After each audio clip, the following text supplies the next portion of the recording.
મહીસાગરના કડાણા ડેમમાં સતત પાણીની આવક થઈ રહી છે। ઉપરવાસમાં વરસાદથી ડેમમાં 39,000 ક્યુસેક પાણીની આવક થઈ। કડાણા ડેમના 6 દરવાજા 3 ફૂટ સુધી ખોલાયા છે। કડાણા ડેમમાંથી 50,000 ક્યુસેક પાણી મહીસાગર નદીમાં છોડવામાં આવ્યું। કડાણા ડેમની જળસ્તર ભયજનક સપાટીથી માત્ર 2 ફૂટ ઓછું છે। આ અંગે વધુ માહિતી સંવાદદાતા ભદ્રપાલ આપી રહ્યા છે। ભદ્રપાલ, હાલ કડાણા ડેમમાંથી 50,000 ક્યુસેક પાણી મહીસાગર નદીમાં છોડાઈ રહ્યું છે। ભયજનક સપાટીની નજીક પહોંચી ચૂક્યું છે પાણી। જાણવા માંગીશું શું પરિસ્થિતિ છે ત્યાં?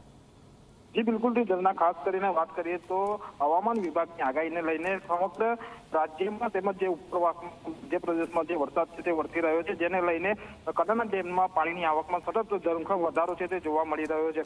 ઉપરવાસમાં સતત જે વરસાદ વરસી રહ્યો છે, જેને લઈને હાલ 39,000 ક્યુસેક પાણી છે તે કડાણા ડેમમાં તેની આવક થઈ રહી છે। ત્યારે તેની સામે કડાણા ડેમનું રૂલ લેવલ જાળવવા માટે કડાણા ડેમના 6 ગેટ 3 ફૂટ સુધી ખોલી અને 50,000 ક્યુસેક પાણી છે તે મહીસાગર નદીની અંદર છોડવામાં આવી રહ્યું છે। સતત જે ડેમની રૂલ લેવલ છે તે 417 ફૂટે પહોંચ્યું છે, જ્યારે તેની ભયજનક સપાટીથી માત્ર 2 ફૂટ ખાલી ડેમ હોવાના કારણે અત્યારે રૂલ લેવલ જાળવવા માટે કડાણા ડેમમાંથી સતત 50,000 ક્યુસેક પાણી છે તે મહીસાગર નદીની અંદર છોડવામાં આવી રહ્યું છે। તેમજ જે નીચાણવાળા વિસ્તારો છે તેને હાલ તંત્ર દ્વારા સતર્ક પણ કરી દેવામાં આવે છે અને જે ડૂબક પુલો આવેલા છે જિલ્લામાં તેના પર બી હાલ પોલીસનો ચુસ્ત બંદોબસ્ત ગોઠવી દેવામાં આવે છે। જી બિલકુલ, આભાર ભદ્રપાલ।